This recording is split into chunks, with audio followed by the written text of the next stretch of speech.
Boa tarde a todos. Boa tarde aos presentes. Boa tarde também aos nossos amigos da internet. Estamos aqui mais uma vez, reunidos. Hoje uma linda quarta-feira, né? Está com sol gostoso, perto do frio que a gente anda passando aí. Então vamos iniciar nossos trabalhos aqui.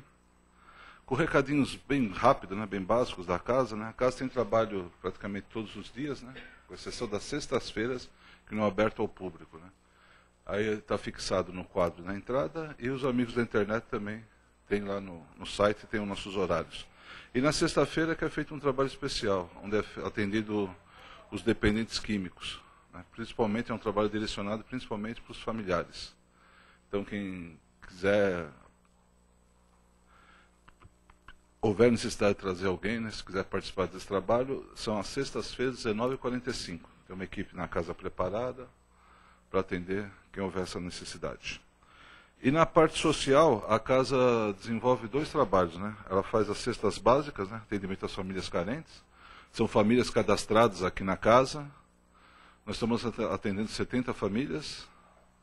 E a distribuição é feita todo segundo sábado de cada mês. Próximo sábado vai ocorrer essa distribuição. É feita na parte da manhã, às 9 horas. É feita uma reunião aqui também com eles, onde se tem uma palestra e a distribuição para cada família, né? Quem quiser participar também, está aberto também, quem quiser participar pode comparecer. Esse próximo sábado agora vai ocorrer essa distribuição. E também quem puder, entre os presentes, ou até os amigos da internet também enviar, quem puder colaborar para que a casa, né, continue com esse trabalho, né, da distribuição de cesta básica. Quem quiser colaborar, nós estamos agradecendo. Nós estamos numa campanha onde ele está precisando muito de arroz, feijão e óleo. Quem puder colaborar, são os itens que nós temos prioridade. Tá ok? E outro trabalho é a distribuição dos lanches nas imediações do metrô Carandiru. Esse já ocorre todo sábado, a partir das 17h30, 15 para 6 da tarde. O pessoal se desloca da casa até lá, onde é feita uma distribuição aos nossos irmãos, moradores de rua. Tá bom? Então, são os recados básicos, né? A casa também tem os cursos, só que já está todo em andamento. Isso aí, quem tiver o interesse também de participar, com certeza, uma hora que tiver as vagas abertas, a gente sempre coloca aqui para vocês. E quem quiser participar, conhecer mais dessa doutrina, né? A casa também está de portas abertas aí com a equipe de educadores. Bom, então são esses daí. Vamos iniciar a nossa reunião. Eu convido a todos a cerrar os olhos, aproveitarmos esse momento que estamos aqui, esse ambiente tão gostoso que a espiritualidade presente prepara para a gente, essa harmonia que está nessa casa, a paz, para que todos, sei que é difícil, né, como sempre friso aqui, mas vamos tentar momentaneamente deixar os problemas lá fora. Vamos tentar cuidar de nós, da parte que interessa realmente, que sempre nos foi dito, que é a parte espiritual. Pois sabemos que esse corpo, essa matéria, é nessa vida e ela se desfacerá, ela se acabará um dia.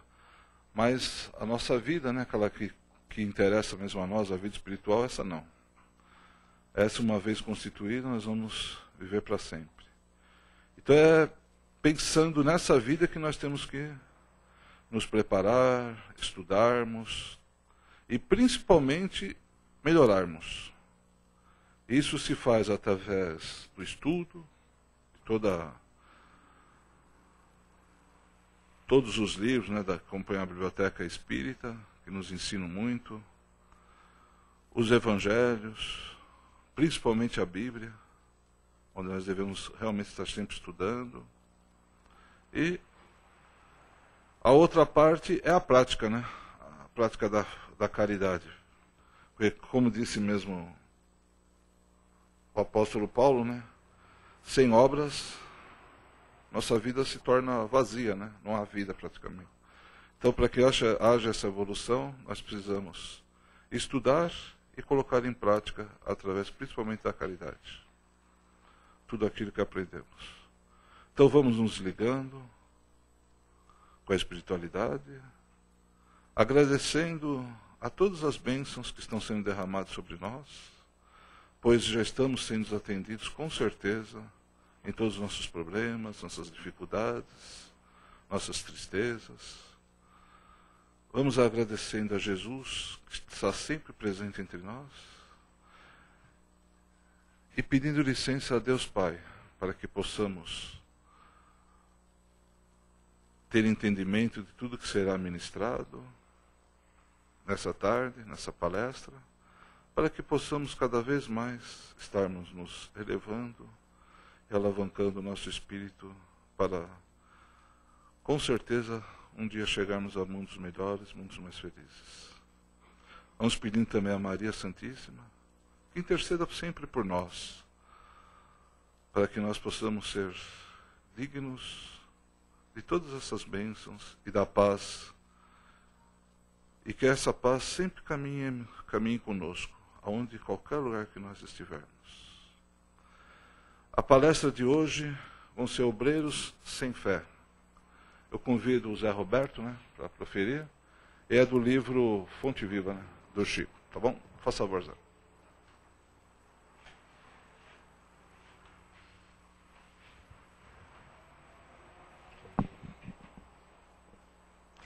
Boa tarde a todos aqui presentes, aqueles que nos veem pela internet.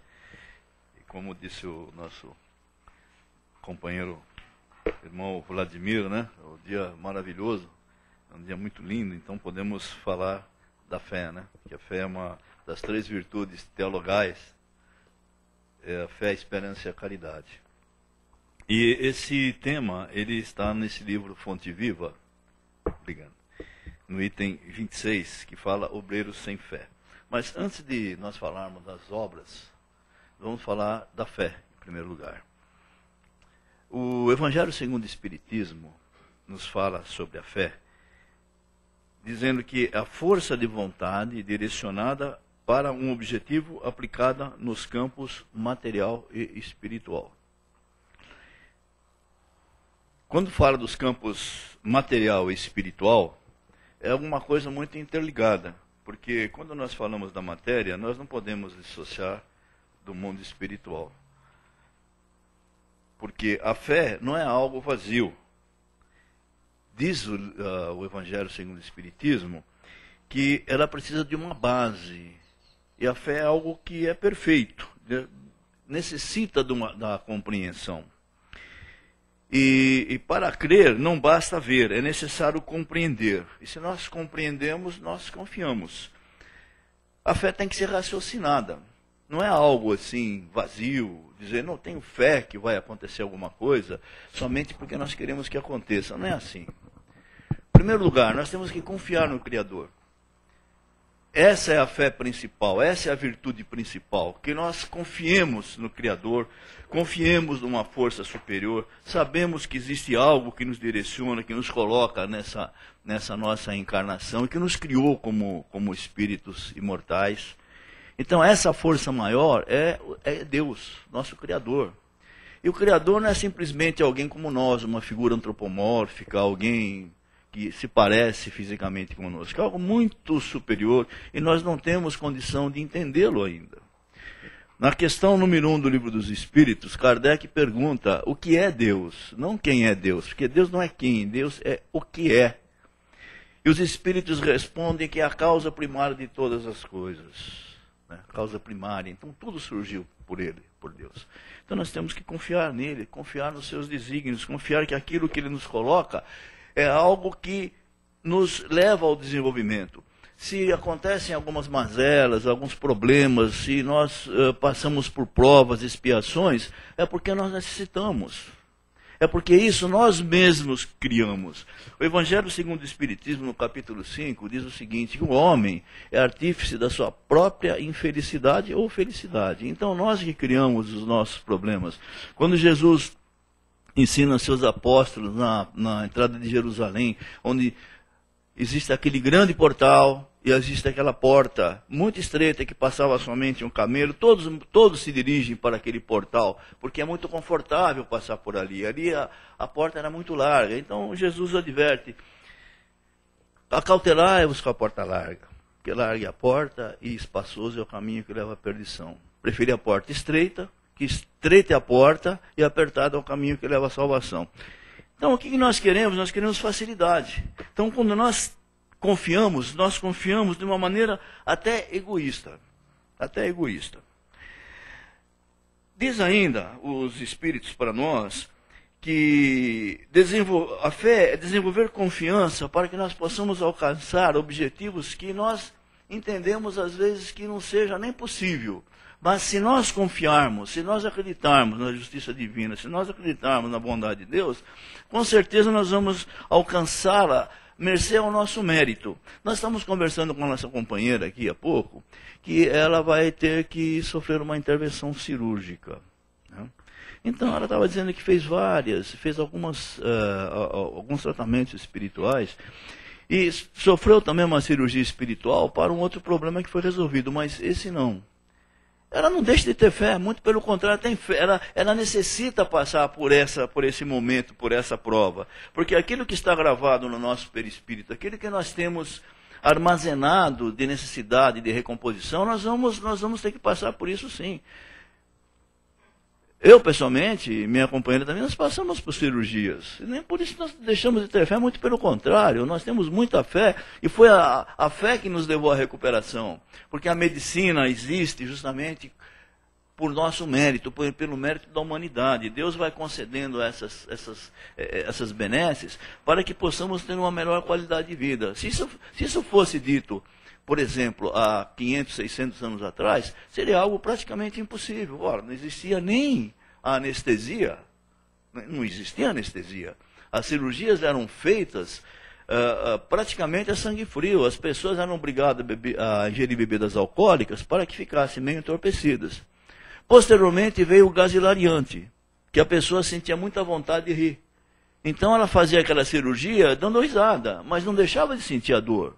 Hoje nós temos a anestesia, e a anestesia está cada vez mais evoluindo no sentido de ser mais benéfica, mais suave. Então esse é o merecimento, por isso que nós temos que ter fé sempre no Criador, que tudo que virá ao nosso encontro é por permissão dele, e por nossa necessidade também. Quando nós temos fé, em primeiro lugar em alguma coisa, nós planejamos. Nós planejamos alguma coisa. E vamos falar também no sentido espiritual. Se nós planejamos uma condição melhor, uma saúde melhor, nós planejamos de alcançar alguma coisa, se for do nosso mérito. É claro que nós não vamos colocar coisas bizarras, de falar, tenho fé de ganhar na loteria, eu tenho fé de ter essa coisa. Isso não é uma coisa muito bizarra, é muito material, é muito egoísta. Quando nós falamos ter fé, nós falamos de algo muito maior. É aquela confiança imensurável que nós temos, que o que for acontecer será para o nosso bem. Será para o nosso bem. Uma situação muito específica, nós podemos encontrar, embora seja uma coisa histórica, né, no livro de Jó. Né? E quem conhece a história de Jó, vai verificar, né, que ele foi passando por várias e várias provações, e ele sempre com a fé no Senhor. Então Jó acaba perdendo praticamente tudo que tinha de material, perdeu até a família. E ele então vai, com aquela fé, com aquela determinação, ele vai recuperando. Isso demonstra, né, a confiança que ele tinha, né, no Senhor. Ele dizia, Deus deu, Deus tirou, Deus levou. Isso era algo que consta, né, nos livros históricos do Velho Testamento, justamente para que possamos ter como exemplos vultos que compõem a própria história bíblica, para podermos embasar a nossa fé. Hoje nós não precisamos disso. Hoje nós temos exemplos muito mais claros, né, que acontecem, e de figuras que, por exemplo, o nosso Chico Xavier, que tanto bem nos faz, né, nos fez e nos faz, porque continua fazendo através de suas obras, através de seus exemplos, e teve uma vida assim bastante exemplar, simples, com problemas de saúde, com problemas financeiros e tudo mais, e sempre foi uma criatura de muita fé. Cristo disse, se tiveres fé do tamanho de um grão de mostarda, vai dizer para essa montanha, move-se daqui e atira-se ao mar. Logicamente, nós não vimos ninguém fazer isso, né? pedir para uma montanha se atirar ao mar, ou mudar alguma coisa física de lugar. Mas, na realidade, o que nós devemos entender? Que as montanhas são as nossas dificuldades. Essas montanhas que nós temos que remover. Então, a fé tem que remover essas montanhas, a montanha do egoísmo, né? Daquele egoísmo que nós temos fé, mas nós temos aquele sentido egoístico. Por quê? Porque nós não admitimos. E por que nós não admitimos? Porque nós não nos conhecemos. Se nós nos conhecermos perfeitamente, nós vamos saber quais são as nossas dificuldades, quais são as nossas mazelas. Eu sempre cito um exemplo aqui do Benjamin Franklin, né? Que foi um físico, matemático, um cientista, um pesquisador. E o Benjamin Franklin é o inventor do para-raio. Do para-raio. Aquele que empinou uma pipa com uma chave, né? Para ver aqui como é que um raio, como é que uma descarga elétrica poderia ser atraída, né? E ele comprovou, né? Comprovou até de forma dolorosa, porque ele levou um tremendo de um choque, né? Então ele inventou o para-raio, graças a eles, né? O Brasil é um dos países que maior quantidade de descargas elétricas tem, segundo maior. Imagina se não tivéssemos a invenção do nosso Benjamin Franklin, né? E o Benjamin Franklin era um camarada fantástico, né? O que ele fez? Ele não era espírita, logicamente, ele era de uma outra ordem, né? Mas ele elencou 13 passos, ou seja, as 13 dificuldades que ele tinha, todos os sentidos. Escreveu tudo numa ficha. E cada vez que terminava o dia e que ele tivesse passado daquela linha, porque ele queria se conhecer, falava, espera um pouquinho, hoje eu fiz algo de errado, no sentido do egoísmo. Ele ia lá e anotava, no dia 5 de junho de 2013 aconteceu isso. Para que ele pudesse rever e se corrigir, né? Então ele passava a se conhecer dessa maneira. E nós temos que fazer isso também. E é o exemplo que Santo Agostinho nos dá na questão 917A do Livro dos Espíritos. Se vocês forem lá, né, olhar o livro, a questão 917A, quem responde é Santo Agostinho. Então ele diz o seguinte, 917, ele nos aconselha a nos conhecer, conhece-te a ti mesmo. Um sábio da antiguidade já vos disse, conhece-te a ti mesmo. Nós não nos conhecemos, essa é a realidade. Nós temos que nos conhecer. E na 917A, ele diz, olha, eu toda noite, antes de dormir, eu fazia uma avaliação. Daquilo que eu gostaria que fosse feito a mim, não foi feito. Daquilo que eu deveria fazer para o meu próximo, não fiz. Então, essa é a receita que Benjamin Franklin adotou nos seus 13 passos. Então, o egoísmo, a vaidade, é outro empecilho, outra montanha que nós temos que remover, né? Que, quer queira ou quer não, nós temos alguns surtos de vaidade, em pequenas doses, mas nós temos isso. Isso tem que ser corrigido, né? Então nós temos que trabalhar, a grande montanha que nós temos que remover para provar a nossa fé. E o terceiro e último, né, grande montanha, o grande monte lá, é o orgulho. E o orgulho que nos impede de aceitar os desígnios de Deus, e que às vezes nós até julgamos, poxa vida, eu acredito tanto no Criador, eu faço tantas orações, isso acontece comigo. Vamos nos lembrar do exemplo de Jó, né? Da vida de Jó, né? Vamos nos lembrar desse exemplo que a Bíblia nos deixa aí como história. Muito bem, mas isso é uma introdução para dizer o seguinte, nesse livro, Fonte Viva, no item 26, o Emmanuel transmite através do Chico, o obreiro sem fé. O que é o obreiro sem fé? Pô, mas espera um pouquinho, se o camarada é um trabalhador, como é que ele não tem fé? Isso acontece, né? E ele se baseia na Epístola de Tiago, no capítulo 2, e diz o seguinte, de que adiantará se alguém dizer que tem fé, se não tiver obras? Não adianta nada, né? Fala, eu acredito em Deus, eu rezo, eu vou outras religiões, eu vou à missa todos os domingos, faço tantas orações, rezo o terço, e aí? Né? Aí tem que fazer algo, Essa fé tem que ser confirmada. Então ele diz o seguinte: a fé, se não tiver obras, é morta em si mesma. Mas se alguém disser, tu tens fé, tem que ter obras. Eu te direi, mostra-me a tua fé sem obras, e eu te mostrarei a minha fé através das minhas obras. Então, demonstrando, né, a sua fé através de servir o próximo. Como disse, né, como o próprio Paulo de Tarso, no momento em que ele conhece Jesus, ele se transforma, com todo aquele seu conhecimento, ele se volta para o amor e a caridade. Tanto que se nós pegarmos as 14 epístolas de Paulo, nós vamos sempre ver que ele fala da caridade, do amor, de servir ao próximo, do trabalho, não é somente da pregação. Nada adianta vir aqui no centro, falar muitas coisas, se eu simplesmente vir aqui e falar e acabou. Não é isso. Você tem que ter algo, você tem que ser proativo, tem que acontecer alguma coisa. Aqui Emmanuel diz o seguinte: em todos os lugares vemos obreiros sem fé, espalhando inquietação e desânimo, devota-se a determinado empreendimento de caridade e logo abandona. Isso acontece. Nós temos muitos companheiros, né, e não só vou falar aqui no Centro Espírita, mas outros locais, né, que começam a trabalhar com tanto entusiasmo, não, olha, por que isso, por que aquilo, tal. Daqui a pouco, por uma razão mínima, abandona o trabalho. Abandona, simplesmente desaparece. Ah, mas olha, eu continuo sendo, leio muito, continuo estudando.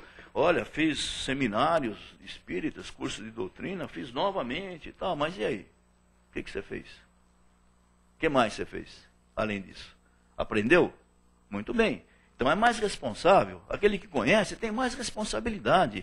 Mais será cobrado daquele que mais tiver. Então, se nós temos conhecimento, nós temos que realmente dar o testemunho do nosso conhecimento. Nós temos que ser proativos. Então, não podemos abandonar o trabalho simplesmente por questões pífias, por questões de desentendimento, por questões de que, não, fica muito longe o centro, não, poxa vida, levar lá, distribuir lanches lá no metrô, num sábado, poxa, mas sábado é um dia que eu gosto de ir no cinema, não é assim. Então, temos que ser proativos. Todo centro espírita que se preza tem um trabalho social forte, que é o principal. Não é somente o trabalho espiritual, que o trabalho social vem de encontro ao trabalho espiritual. Atendendo àqueles necessitados, você está praticando a caridade, o amor. E você praticando a caridade e o amor, significa que você tem fé. E, absolutamente, as pessoas que não acreditam que aquilo é benéfico para o seu desenvolvimento, não vai se dedicar a um tipo de trabalho assim. Diz ainda, compromete-se em deveres comuns e sem qualquer mostra de persistência se faz demissionário de obrigações edificantes. Justamente isso, né? Simplesmente isso. Fala, olha, eu não vou fazer mais, e desaparece, e acabou, e olha, um dia eu volto. Tem pessoas que falam assim, como você está trabalhando, poxa vida, eu não te vejo mais no centro. Um dia eu vou voltar. Pode ser na outra encarnação também, né? Pode ser que vai, porque aquilo que nós não fizermos agora, nós vamos fazer uma hora. Os nossos débitos de encarnações passadas, de vidas pretéritas, não são simplesmente quitados. Nós não acreditamos que no momento da nossa encarnação, nós vamos estar lá confessando a um religioso os nossos pecados e daí nós vamos para o paraíso. Não é isso, a vida continua. Aliás, a vida não tem uma interrupção. Tanto na parte espiritual como no mundo dos encarnados, é sempre uma sequência. Ora nós estamos lá, ora nós estamos aqui. Mas nem por isso, quando nós passarmos para o mundo espiritual, nós vamos quitar os nossos débitos. Absolutamente não. Porque lá nós vamos levar também os nossos débitos. E esses débitos, de uma forma ou de outra, a nossa própria consciência vai nos cobrar para que possamos quitar os nossos débitos. Caso contrário, nós não evoluiremos espiritualmente. Nós não alçaremos mundos mais evoluídos na pátria espiritual. Ainda Emmanuel, se trazido a testemunhos de humildes, afirma sobre revolta: quem me ofende assim e transita em situação entre lamúria e indisciplina, com largo tempo para sentir-se perseguido e desconsiderado. É o tal caso. as pessoas, vem aí aquilo que nós falamos com relação à vaidade e orgulho. A vaidade e orgulho. Nós nos melindramos por pequenos fatos, pequenas causas. E por esses fatos nos fazem abandonar o bom caminho. Nós deixamos de lado tudo aquilo que nós abraçamos, tudo aquilo que nós nos comprometemos. Não se iludam, tudo aquilo que nós fazemos aqui, nós já temos o compromisso assumido no mundo espiritual. O Ministério da Reencarnação, juntamente com a nossa anuência, já estabeleceu as metas para a nossa vida aqui no planeta Terra. Nós temos metas, e essas metas não podem deixar de ser cumpridas.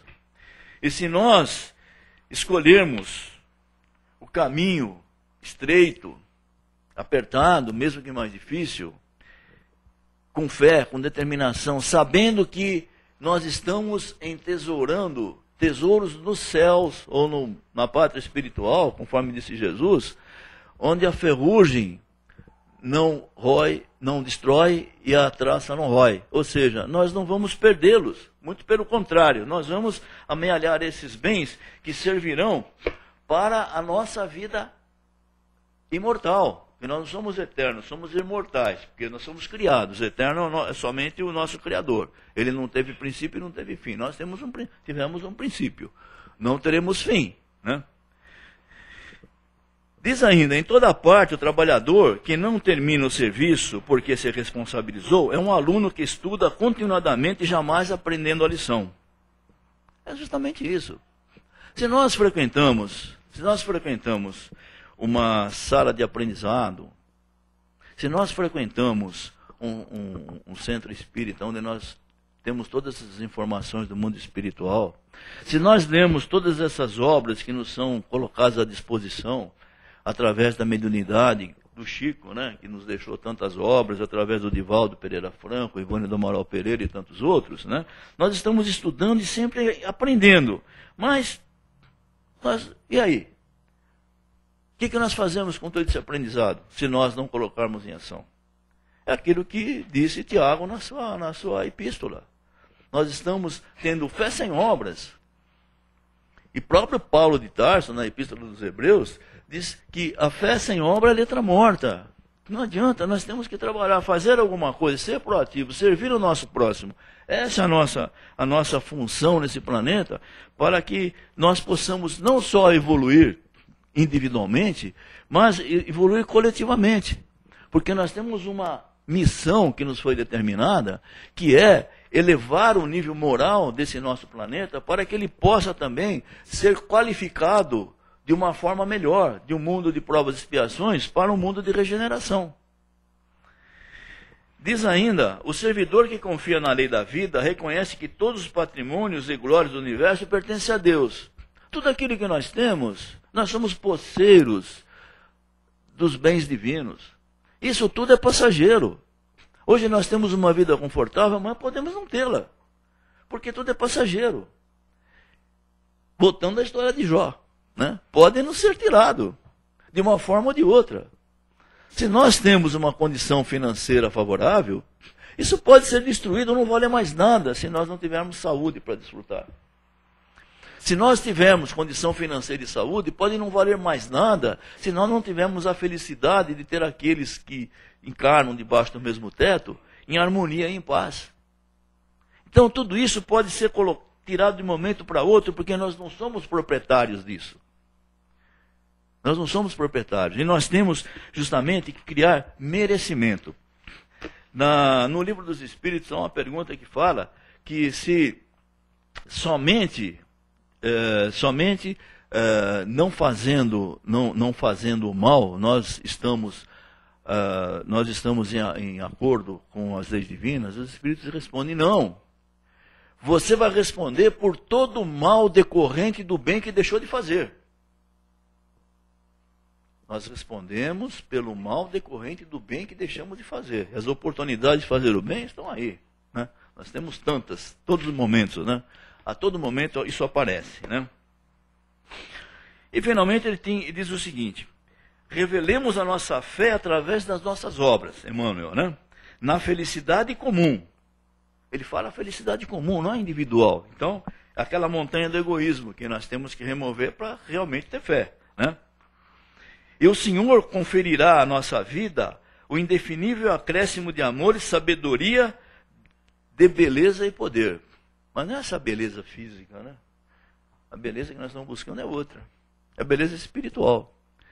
Se nós vamos perguntar para vocês, tantos vultos, né, queridos, do nosso relacionamento no mundo espiritual, são figuras lindas? Não, não são. Fisicamente não. Mas espiritualmente sim. Né? Como o nosso Chico, né? De uma beleza espiritual fantástica.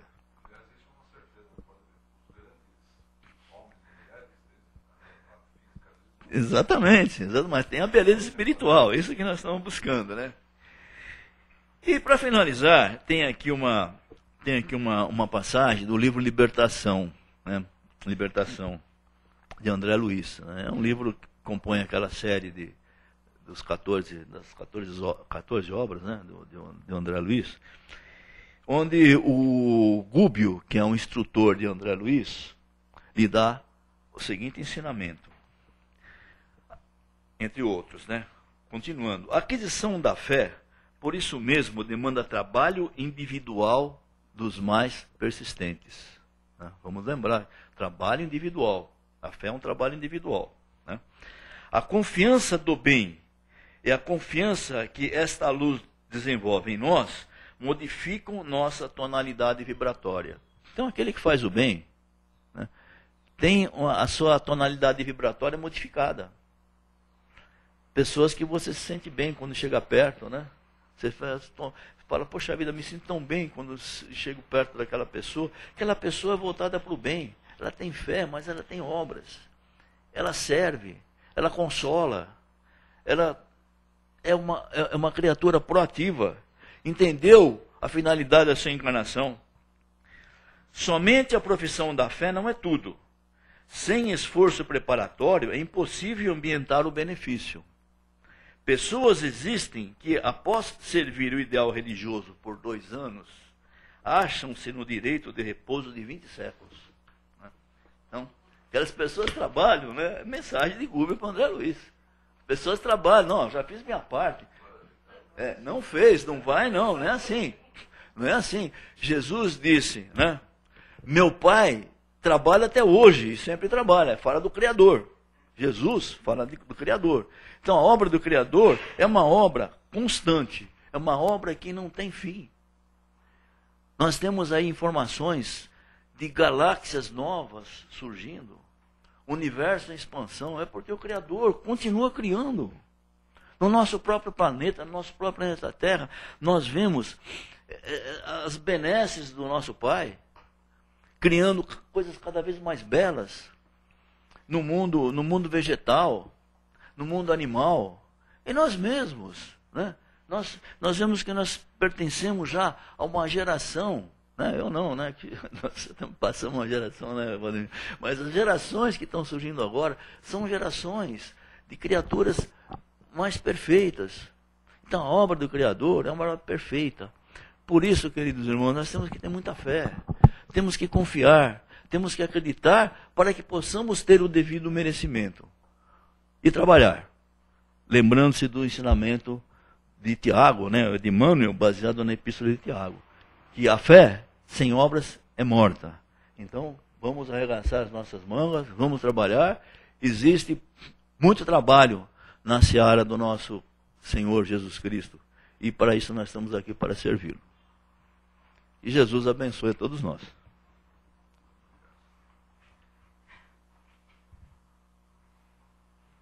Primeiro, obrigado pelas palavras. O tema é bem abrangente, bem gostoso de ser estudado. E agora é a parte de vocês. Se vocês quiserem um comentário, uma pergunta, o Zé está aqui à disposição. Quem quiser, estamos abertos. Um de cada vez. A Renata já está falando ali, acho que ela já quer falar alguma coisa lá. Ninguém quer participar? É. Mas é assim mesmo fazer. Ninguém quer colocar nada? Não? Bom, Zé, é isso aí, né? Como você mesmo colocou, né? Muito bem.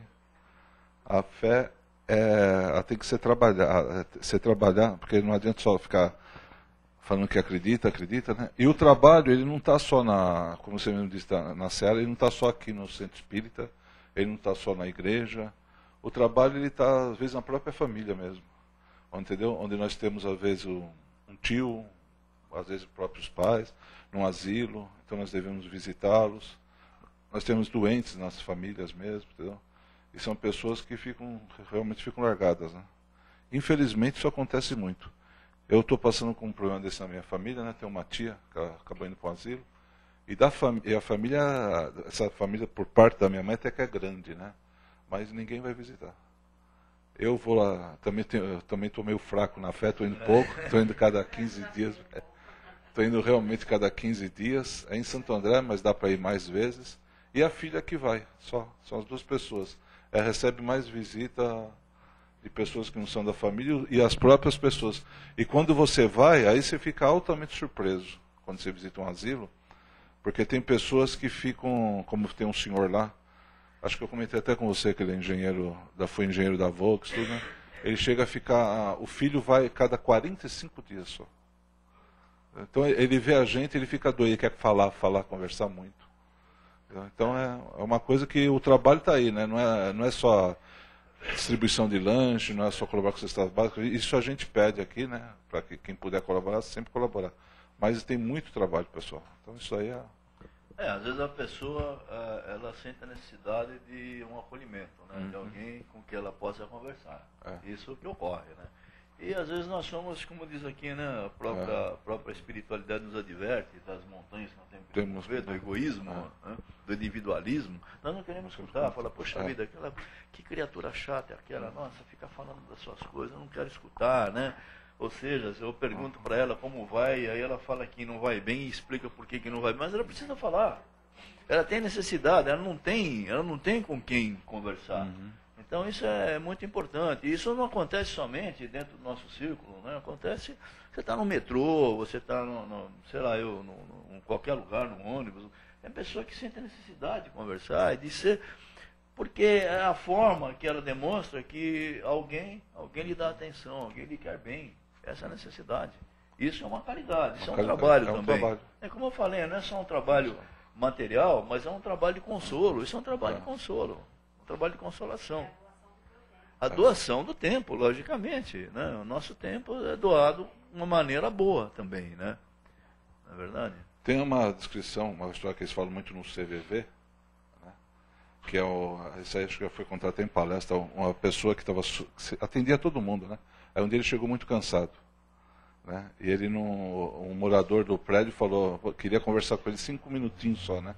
Aí ele falou, então você vai fazer assim, você espera que eu vou tomar banho, né? E depois eu volto a falar com você. E nesse tempo a pessoa se matou, cometeu suicídio, quer dizer. Então eu falo, às vezes a coisa está do nosso lado ali, a pessoa querendo uma palavra, a coisa a gente infelizmente larga. Então a obra, né, que a gente cita não é só a obra material mesmo, não é a obra de ajudar, você vê um necessitado e dar uma comida, não é só isso, são várias coisas que você pode fazer, entendeu? É um conjunto mesmo. Então é só arregaçar as mangas e ter vontade para trabalhar, que tem muita coisa para ser feita aí. Muito irmão precisando da gente mesmo. Tá, chegou uma pergunta? Vamos então vamos aproveitar aqui. Vamos ver.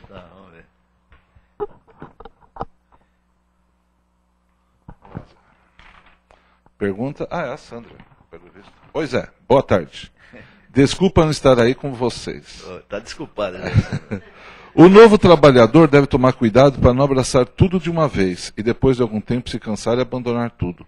Devemos trabalhar com humildade e cuidado, sempre para preservar no bem maior. Braços a todos. É a Sandra que está mandando. Muito bem, eu acho que é bem pertinente a mensagem da Sandra, né? Aquilo que nós falamos. Nós devemos... porque o que acontece? A doutrina espírita, ela é maravilhosa, tem um sentido mágico, né? Quando você entra na doutrina espírita, ou começa a compreender a doutrina espírita, você começa a compreender as vidas passadas, as necessidades que se tem, as comunicações espirituais, e principalmente quando você tem essas, hoje já não se tem tanto, né, Matilde? Mas aquelas manifestações mediúnicas, né, de aparição tangível, materialização, efeitos físicos, então daquele sentido mágico. E a pessoa então fala, poxa, agora encontrei o caminho da salvação, é nisso que eu vou embarcar. Aí pega tudo que pode, né? Aí fica segunda, terça, quarta, quinta, sexta, sábado, domingo no centro espírita e abandona a família. Aí o que acontece? Cria aquilo que nós chamamos de um efeito colateral. O efeito colateral qual é? Ela vai criar um problema de infelicidade, né, na sua própria vida, abandonando o lar, abandonando as pessoas, abandonando os amigos. Então, tudo tem que ser feito com parcimônia. Nós devemos fazer aquilo que nós podemos fazer e fazê-lo com amor. Dedicar o nosso tempo, aquele tempo que se dispõe, que se acha que pode fazer mesmo, e fazer com determinação. Para que não aconteça isso que nós colocamos aqui. Que a pessoa começa a trabalhar, dali um pouco abandona tudo. É aquilo que é a mensagem que o Gubbio passa para o André Luiz, né? E diz o seguinte: pessoas existem que após servir o ideal religioso por 2 anos, acham-se no direito do repouso de 20 séculos. Então eu vou assim, tá bom, já trabalhei bastante, nossa, já fiz o que tem que fazer, agora chega. Não quero mais fazer nada. Ah, não. Pô, mas você é médium, tem que trabalhar. Não quero nem saber. Chega. Agora chega, eu vou ficar. Entendeu? Quer dizer, 8 ou 80. A Sandra tem toda a razão. Você tem que abraçar o seu trabalho de acordo com suas possibilidades e com responsabilidade. Isso é ter fé, né? A fé é você ter a responsabilidade de fazer aquilo que você abraçou. Porque uma vez que você assume aquilo que você pode fazer, você assumiu um compromisso não só aqui entre nós, aqui, com a espiritualidade, né? Mas a espiritualidade não quer que você seja, que nós sejamos fanáticos, né? Que sejamos aquele que vive dentro do centro espírita. Como é que fala? Do rato de centro, né? Como nós falávamos lá no André Luiz, né? Tem os ratos de centro, que ficavam dentro do centro e não queria sair de jeito nenhum, né? Mas não é assim não, tá certo, Sandra? Está de parabéns com a sua colocação. Não é o centro que vai salvar. A salvação depende de cada um, né? Nós é que vamos nos salvar. Salvar, é isso mesmo. Mais alguém quer falar alguma coisa? Não? Então, muito obrigado, Zé. Tá, muito bem. Uma boa tarde a todos, né? Que Jesus nos guarde e nos ampare sempre.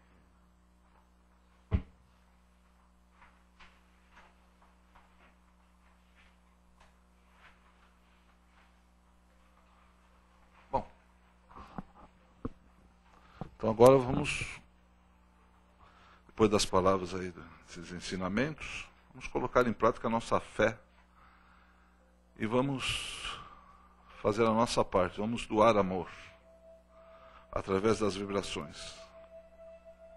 Então convido todos a cerrar os olhos e a vibrar por todo irmão necessitado, seja ele com os problemas físicos, doenças, problemas na moral, seja qual for, aquele irmão que está desesperado, vamos abraçá-lo carinhosamente e vibrar, para que, se ele for merecedor, que algo de bom ocorra na sua vida, na sua existência. Vamos abraçar aqueles doentes que estão acamados, à espera de uma cirurgia, problemas graves de saúde. Vamos abraçar aqueles irmãos que estão nos asilos, nossos velhinhos e velhinhas, para que se sintam confortados, acarinhados por nós. Vamos vibrar intensamente, principalmente por nossos jovens que caíram nas drogas, estão vivendo aí nas ruas, sem esperança, para que eles consigam, através de si próprio, buscar a ajuda, que eles sempre tenham uma mão estendida e que eles enxerguem essa mão e abracem essa ajuda que lhe é oferecida. Vamos vibrar por todos os dirigentes das nações, para que eles sejam portadores de paz entre todos os povos, para que nas suas mentes a paz sempre esteja em primeiro lugar, para que não haja guerras nem discordância entre os povos. Vamos vibrar para que aumente as casas de oração e principalmente os seguidores do Evangelho de Cristo, Evangelho do puro amor. Vamos vibrar intensamente por essa casa, Casa do Caminho de Santana, que nos acolhe com tanto carinho. Vamos vibrando por todos que aqui passam, sejam eles trabalhadores, colaboradores, seja quem for que vem aqui, né, passe por essa casa, vamos vibrar intensamente, para que todos sejam acolhidos com esse abraço de amor. Vamos vibrando por nossos lares, nossos locais de trabalho, e pedindo licença para vibrarmos por nós mesmos, para que nós possamos ser aquele que irá fazer a diferença em todo lugar que estiver, aquele que irá pregar o amor, a paz e a concórdia, para que nós possamos, sim, cada vez mais, termos o direito de ser chamados de seguidores do Evangelho de Cristo. Para que Cristo realmente tenha em nós um irmão verdadeiro, aquele que sabe ser manso e ser justo. Que assim seja, graças a Deus. Vamos agradecendo a oportunidade de estarmos aqui, a saúde que temos. Eu desejo a todos uma boa tarde, tanto aos nossos amigos da internet quanto aos presentes. E agora vamos iniciar a segunda parte dos nossos trabalhos, que é a aplicação dos passos. Eu convido a todos que fiquem em silêncio aqui na sala, enquanto nós nos preparamos. E agradeço a todos pela participação. Uma boa tarde a todos e até a próxima quarta. Que assim seja, graças a Deus.